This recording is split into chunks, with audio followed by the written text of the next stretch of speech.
The silent drums of Camwendo. In the village of Camwendo, deep in the heart of an ancient valley, there was a rule never to be broken. Never play the old drums after sunset. The drums sat in the center of the village, cracked with age, their once bold carvings now faded. The elders said they belonged to the ancestors, used only for sacred ceremonies long ago. But something had happened, something no one spoke of, and now the drums remained silent. But Chalo, a curious boy of 16, did not believe in old superstitions. One evening, after a night of drinking palm wine with his friends, he stumbled into the village square. The moon was a thin crescent, barely casting any light. The wind carried the scent of wet earth, and the trees rustled like whispered warnings. Chalo stood before the drums, his fingers itching. "It's just a drum," he muttered. What could possibly happen? Ignoring the warnings, he raised his hands and struck the hide. Boom!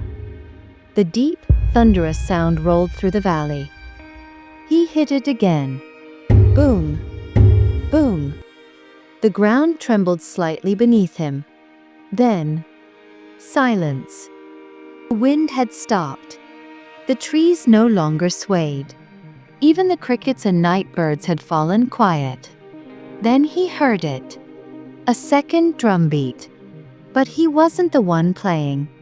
Somewhere in the distance, deep within the forest, another drum answered his. It was slow, deliberate. Boom! Boom!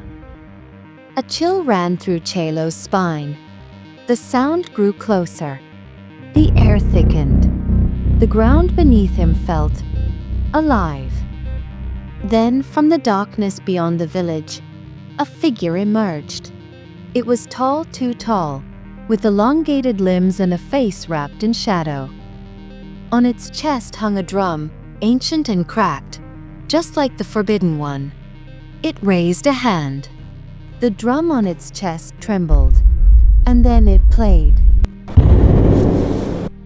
Chalo's body froze. He wanted to run, to scream, but he couldn't move. The air around him buzzed, as if the sound itself had weight. The figure took slow, deliberate steps into the village. With each movement, the drum on its chest pulsed. Boom! Boom! From the huts, people began to stir, their eyes wide and unfocused. They stepped out, one by one, their bodies stiff like puppets on strings. Their mouths moved, but no words came out. The village elder, Baba Tembo, appeared from his hut, his old bones shaking. His face drained of color when he saw the figure. No, not again. What is it? Chalo turned to him, desperate. What is it? What have I done? Baba Tembo's voice trembled. You woke them. The elder took a step forward and spoke to the figure in a language Chalo did not understand. The thing tilted its head. Then slowly it played its drum again. The villagers dropped to their knees, eyes rolling back, their bodies convulsing as if something was pulling at them. Then the whispering began. It came from the trees, the huts, the earth itself. Chalo realized with horror. It was coming from beneath them. From under the soil. He took a step back. What are they saying? Baba Tembo's face was wet with sweat. They are calling for the dead. The whispers grew into chants. The villagers' bodies moved in unnatural rhythms, their heads twitching to the beat of the drum. And then the ground cracked open. Hands, old rotted hands, began to claw their way out. Faces, sunken and hollow, rose from the earth. Their mouths hung open in silent screams. Chalo turned to run, but Baba Tembo grabbed his arm. The only way to stop it is to finish what you started. Chalo's heart pounded. What do? The elder's eyes burned with desperation. You must play the drum again. And this time, you must not stop until the spirits are satisfied. What do I do? Chalo's hands trembled as he lifted them over the drum. He could barely breathe. The creatures, half-rotted, half-shadow, crawled from the ground, reaching for the villagers who still swayed in their trance. The figure with the drum stepped closer, its face still hidden in darkness. It raised one long, twisted finger. Boom! The drum pounded once more, and the dead shrieked in hunger. Chalo swallowed his fear and struck the drum. Boom! Boom! The air shifted. The spirits paused. The whispers hesitated.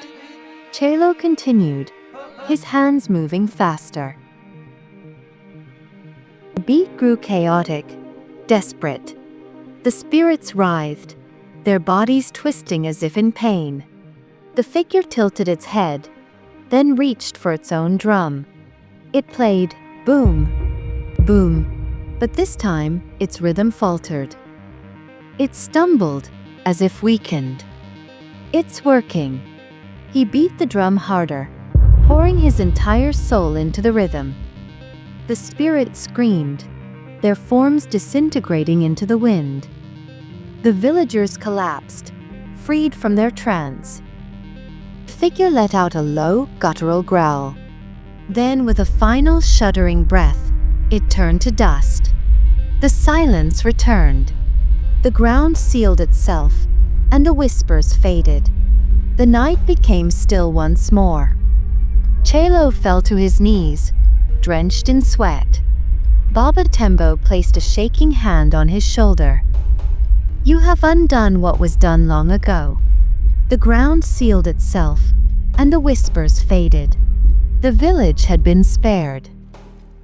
But as Chalo looked at the drum before him, its surface still vibrating from his final strike, he knew one thing for certain: the spirits were not gone forever. And somewhere in the forest, the drums would one day play again.